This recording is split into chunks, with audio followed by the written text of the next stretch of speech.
क्या वो इस्लाम में मोहम्मद साहब के लिए बोल के दिखाएंगे? फिर आप लोग कहेंगे अगर उनकी माँ ने दूध पिया मौर्य की ने और वो अपने एक ही बाप की औलाद है और अपनी माँ से जन्म लिया है, तो मेरा ये कहना है कि वो मोहम्मद साहब के लिए, इस्लाम के लिए बोल के दिखाएं। लगातार टारगेट करते हैं। उनकी जमानत जब्त होगी ना, चुनाव बुरी तरह हार के घर बैठे हैं, कोई काम है नहीं। भारतीय जनता पार्टी ने सम्मान दिया, पचा नहीं। बहन जी ने सम्मान दिया, पचा नहीं। समाजवादी पार्टी ने उसको बुलाया था कि देवी देवताओं को गाली देना है और तमाम प्रकार की अलग अलग बातें करनी है, उन्हें भी निकाल दिया। चोर के दाढ़ी में तिनका, इसका मतलब वो मुल्ला गाय खाता है, जो भी मौलवी है उसकी भी जांच होनी चाहिए। उसको तकलीफ क्यों हुई? मैंने तो गाय काटने वाले किसी के लिए भी कहा। गाजियाबाद की लोनी विधानसभा से भाजपा विधायक नंदकिशोर गुर्जर स्वामी प्रसाद मौर्य पर भड़कते हुए नजर आए। स्वामी प्रसाद मौर्य ने नंदकिशोर गुर्जर को भाजपा का गुंडा कहकर संबोधित किया था, जिसके बाद विधायक ने प्रतिक्रिया देते हुए क्या कुछ कहा, आप देखिए। ये कायरता की भाषा है।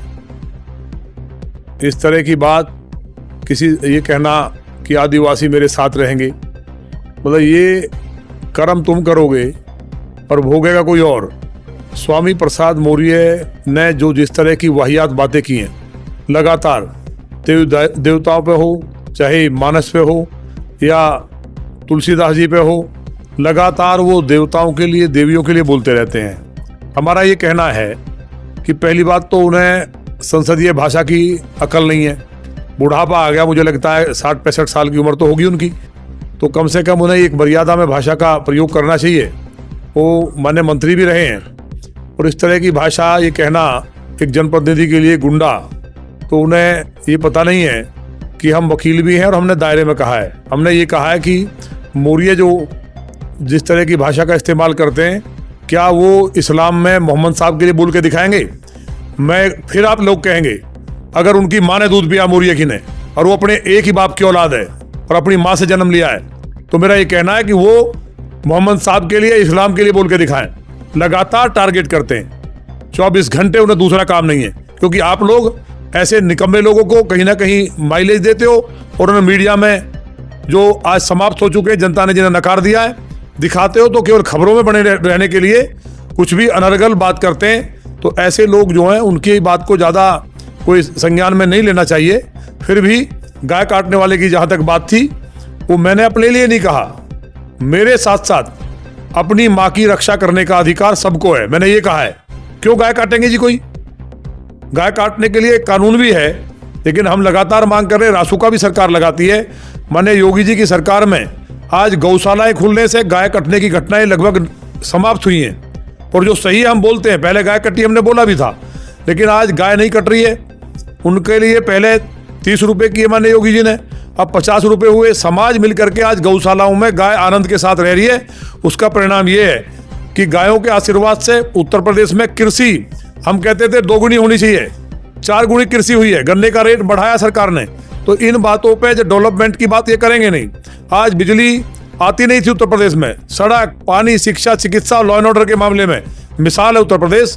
तो इसलिए मौर्य जी को ध्यान रखना चाहिए कि उन्हें जब अगर इस तरह की भाषा का इस्तेमाल करेंगे तो उसका पलटवार भी होगा और उसकी कोई गर्दन नहीं काट रहा है और ना हमने इस तरह की बात की है। लेकिन हाँ, गाय जो है वो विश्व की माता है, गाय सनातन की माँ है और हमारी माँ को, जो पूरे हिंदुओं की माँ है, कोई मेरी माँ को ही कुछ कहेगा, छेड़ेगा, तो उसके बाद मैं पुलिस का इंतजार करूंगा कि मेरी माँ को कोई हत्या कर रहा है और मैं कहूँगा पुलिस आके बचाएगी, तब तक अपराधी उनको हत्या कर देगा।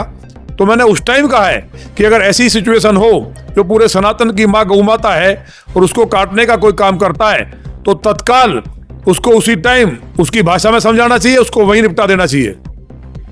विधायक जी, बिहार चुनाव के बाद स्वामी प्रसाद मौर्य ने निशाना साधते हुए कहा कि ईवीएम जीती है। आप खुद बिहार में थे, क्या कुछ कहेंगे? तो उनकी जमानत जब्त होगी ना, चुनाव बुरी तरह हार के घर बैठे हैं, कोई काम है नहीं। भारतीय जनता पार्टी ने सम्मान दिया, पचा नहीं। बहन जी ने सम्मान दिया, पचा नहीं।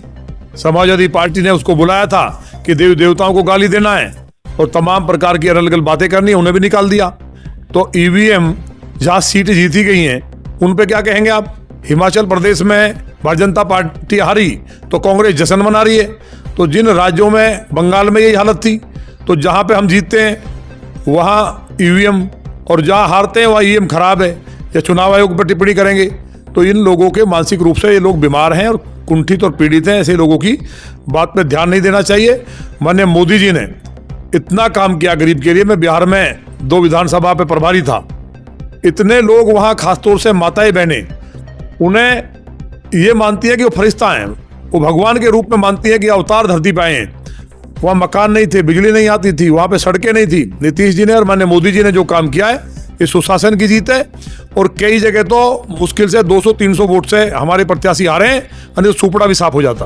विधायक जी, आपने कहा कि जो गाय काटेगा हम उसका सर काटेंगे। उसके बाद बरेली के एक मौलाना है, उन्होंने कहा कि नंदकिशोर गुर्जर एक संवैधानिक पद पर बैठे हैं, उन्हें बचना चाहिए ऐसे बयान से। मुसलमान गाय नहीं काटते, क्या कुछ कहेंगे? नहीं, हमने मुसलमान को तो कहा ही नहीं। चोर के दाढ़ी में तिनका, इसका मतलब वो मुल्ला गाय खाता है, जो भी मौलवी है। उसकी भी जांच होनी चाहिए। उसको तकलीफ क्यों हुई? मैंने तो गाय काटने वाले किसी के लिए भी कहा, तो मुसलमान की कहां से आ गई? मैंने तो ये भी कहा कि मोहम्मद साहब ने गाय के दूध को शिफा बताया है और गाय की रक्षा करने की बात कही है। तो मुसलमान जो गाय काटता है, क्या वो मौलाना जो भी है कठमुल्ला, क्या वो कहेगा कि उनको फांसी होनी चाहिए या उनको गोली मारनी चाहिए? तत्काल उनके साथ त्वरित जो कार्रवाई सरकार को करनी चाहिए, वो मांग उठाए, हम उसके साथ खड़े होंगे। वो आंदोलन करें। वो तमाम छोटी छोटी बातों पे जो आंदोलन करते हैं ये लोग, तो इस पे भी तो आंदोलन करें कि गौ माता को राजमाता बनाया जाए।